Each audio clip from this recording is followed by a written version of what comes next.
Oke, jadi hari ini gue ketemu sama wisher kita. Wisher kita ini berbeda banget untuk episode kali ini. Jadi gue sama Bagas ketemu sama anak-anak dari Dreams All Star yang pengen berterima kasih sama pelatihnya karena menurut mereka nih sosok pelatihnya ini sangat inspiratif.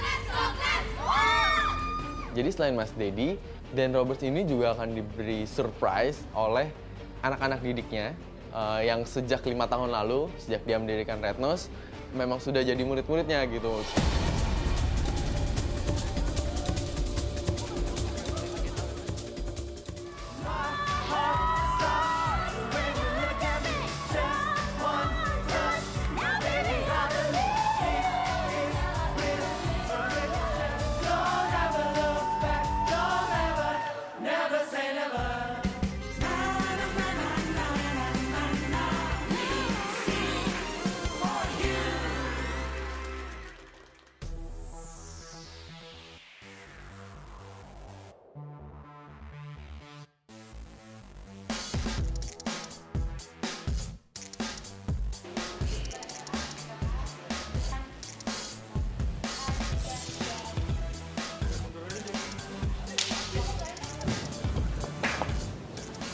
Jadi pas tadi gue sampai di tempat latihan, gue dikenalin nih sama 4 wisher kita. Nah, mereka mau ngasih surprise untuk Mbak Ani. Nah ini dia nih, jadi ini Dreams All Stars nih. Jadi wishernya nih, salah satu dari mereka, ada 4 orang sih sebenarnya, ada di sini.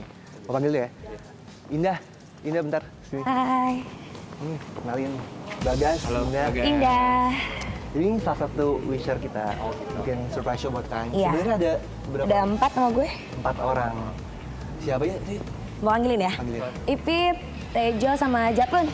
Ini nggak ganggu latihan dong ya? Enggak apa-apa, kita emang lagi latihan-latihan biasa aja kok. Lagi nggak terlalu ini. Oh gitu, yang belum Halo, pernah. Bagas. Buat Ipit. Ya. Jadi sebenarnya mereka ini teman-teman gue juga. Oh gitu. Nah, jadi gue tahu terus juga mereka tuh ada wish lah pengen bikin surprise show buat kalian. Jadi setelah gue ngobrol sama mereka, ternyata tuh mereka mau ngasih kejutan untuk Mbak Ani. Sebelumnya nih, gue pengen nanya, sosok Mbak Ani tuh buat kalian tuh kayak gimana sih? Sosokan itu menginspirasi kita banget ya, pokoknya lebih dari, kalau buat gue pribadi lebih dari seorang ibu, lebih bisa jadi teman, kakak, semuanya deh. Kayak nggak bisa dijelaskan dengan cuman dia adalah gitu, nggak bisa terlalu luas cakupannya. Terlalu dalam. Terus koneksinya. kenapa? Selain jadi guru cheers, Mbak Ani itu sosok buat mereka tuh adalah sebagai orang tua keduanya mereka. Yang mendorong kalian untuk bikin surprise ke Mbak Ani itu apa sih?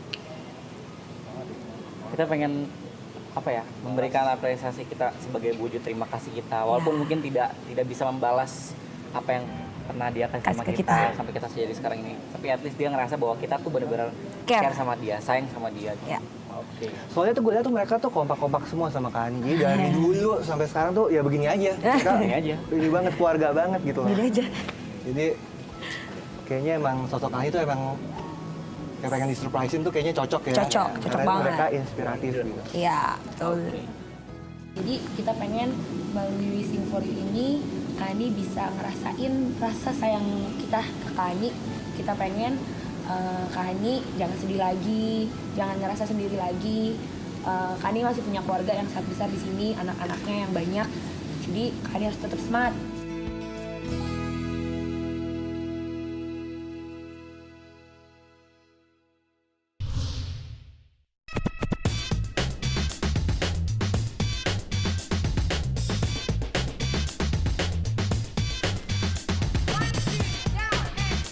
Hari ini gue dan tim Wishing for You akan ketemu Kani dan berpura-pura jadi kru Indonesia Morning Show.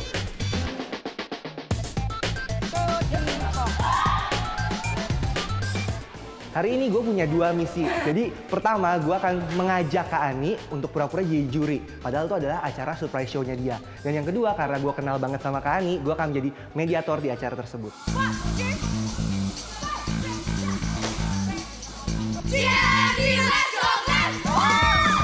Nama aku Ani, aku biasa dipanggil Coach Ani atau Bunda Ani, anak-anakku biasa panggilnya.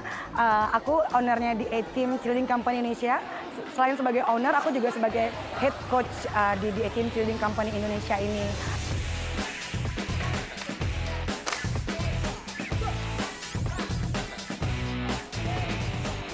Aku mulai merekrut banyak orang yang non cheerleader dan non ekstrakurikuler. Jadi maksudnya bukan dari SMA, tapi dari anak-anak jalanan, dari anak-anak yang benar-benar cuman hobinya nongkrong. Mereka pun bisa fokus karena aku sendiri memberikan mereka pendidikan nggak cuman dari sekedar ilmu cheers aja, tapi bagaimana cara mereka berattitude, dan akhirnya mereka bisa bantuin aku ngajar, mereka punya penghasilan, dan mereka bisa menyekolahkan diri mereka bisa nguliahin diri mereka sendiri. Aku cuma pengen mereka menjadi orang-orang yang jauh lebih baik daripada aku dan bisa membawa Indonesia lebih maju.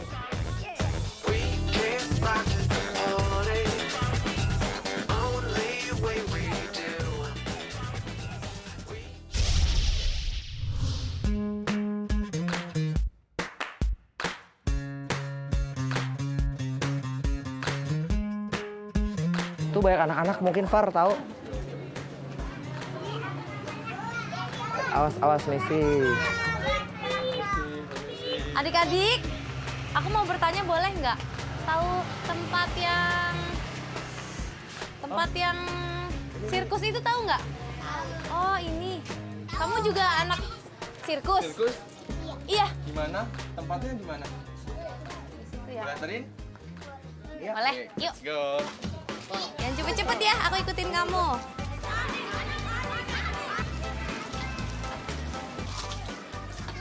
Hari ini kita akan menemui wisher kita. Dan wisher yang akan kita samperin hari ini itu ada di daerah utara Jakarta, di ujung banget. Ternyata kita sampailah di suatu tempat yang namanya Red Nose Foundation. Dan tadi kita sempat diantarin oleh adik-adik kecil ke tempat di mana Red Nose Foundation itu beraktivitas. Akhirnya kita ketemu dengan Mas Dedi dan kita dipersilahkan masuk ke sebuah ruangan milik Red Nose Foundation. Hai semuanya. Ini ada kakak-kakak dari Wishing for You. Wishing for You dari Net TV. Dulu kali ya. Aku namanya Kak If. Hai Kak If. Nama saya Fadli. Nama saya Kak Dedi. Aino. Yang sana siapa namanya? Kasma. Siapa? Kasma. Kasma. Tati. Tati. Eka. Tina, Eka. Kais, Rizka. Aldi. Sandi. Jadi selain Mas Dedi, Dan Roberts ini juga akan diberi surprise oleh anak-anak didiknya yang sejak 5 tahun lalu, sejak dia mendirikan Red Nose, memang sudah jadi murid-muridnya gitu. Oke, Mas Dedi. Yes. Jadi, apa sebenarnya surprise yang mau dikasih dan buat siapa sih? Kita mau kasih surprise buat Kak Den. Karena Kak Den itu udah menginspirasikan buat saya secara pribadi. Dan juga karena jiwa dia yang besar datang dari luar negeri untuk mengajarkan skill yang dia punya kepada anak-anak di Indonesia gitu. Walaupun gue belum pernah ketemu Dan Roberts, setelah gue dengar ceritanya, menurut gue dia sangat inspiratif sekali. Dia adalah sebuah contoh yang bagus. Dan gak cuma skill sirkus yang dibagikan, ada pelajaran bahasa Inggris, les matematika, ataupun dan lain sebagainya. Jadi kita sangat berterima kasih. Dan ini ya udah memang acara ini yang kita buat untuk Kak Den. Ya menurut gue Dan Roberts sangat patut, layak banget kita jadikan contoh dan tentunya kita kasih surprise show. Jadi dia benar-benar warga negara asing kesini membagi skillnya. Dan ini teman-teman semua, adik-adik ini yang akhirnya sekarang jadi fasih, punya skill baru. Yes, ini sebagian kecil dari anak-anak hidung merah yang ada di Cilincing. Hidung merah. Hidung merah. Hidung merah. Hidung merah itu enggak? Mungkin ceritain dulu kali ya sejarah si hidung merah. Hidung merah itu dari... Awalnya itu di tahun 2008 itu Dan datang ke Indonesia setelah dia kuliah di Chicago. dia ambil drama, dia belajar clown, dia belajar sirkus. Datanglah dia ke Indonesia untuk berbagi ilmu lah yang dia miliki. Iya. Oh, tapi ini kan main sirkus nih ya kan? Kalau anak-anak ini bawa buku, Dia habis bawa buku, belajar juga. Dia habis belajar bahasa Inggris karena di Hidung Merah selain kita belajar sirkus, kita diajari juga belajar bahasa Inggris dan pelajaran sekolah lainnya kayak kita jadi tutor kepada mereka. Ada pelajaran-pelajaran yang kurang di sekolah, kita ada laporannya. Jadi Red Nose Foundation ini adalah sebuah yayasan yang basicnya dia mengajarkan skill sirkus kepada anak-anak yang tinggal di sekitar situ. Di situ banyak anak-anak kecil yang mungkin kebanyakan dari mereka berprofesi sebagai nelayan membantu orang tuanya. Di situ Red Nose Foundation ada, intinya mengisi waktu luang mereka dengan kegiatan-kegiatan positif.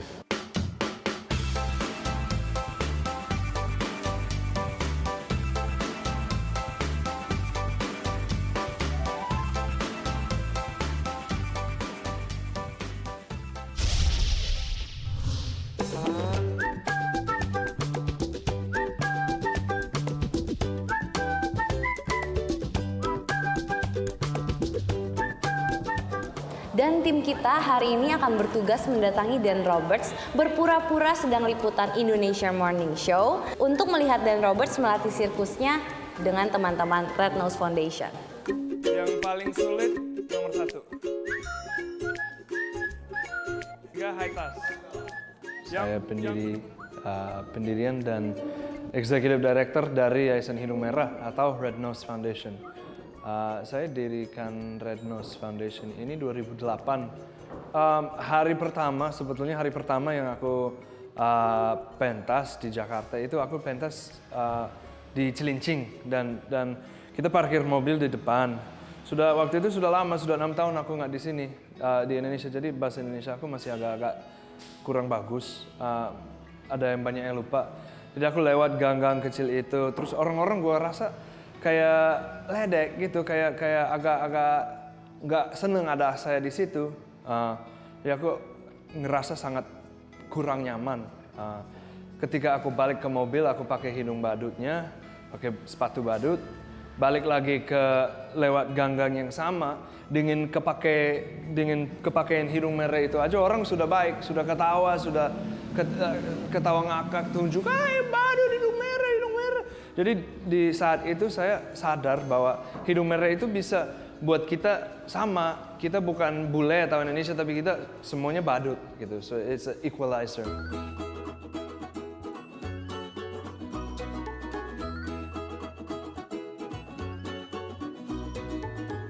Saya ngerasa saya mau memberikan sesuatu ke negara Indonesia.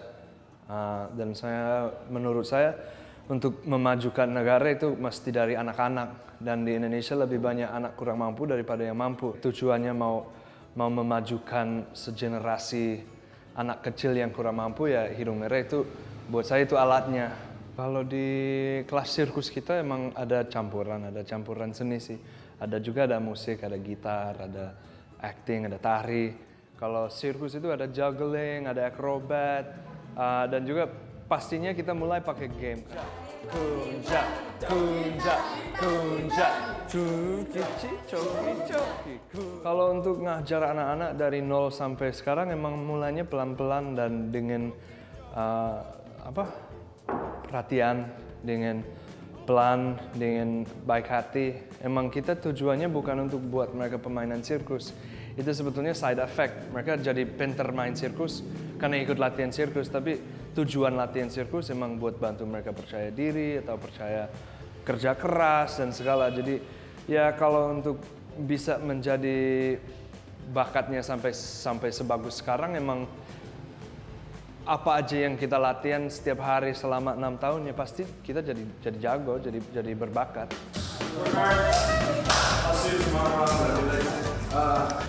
Jadi gini Mas Den, kita bakal ngundang Mas Den di hari Jumat nanti. Jadi rencananya seperti yang udah kita bicarakan sebelumnya, ya Mas Dedi ya.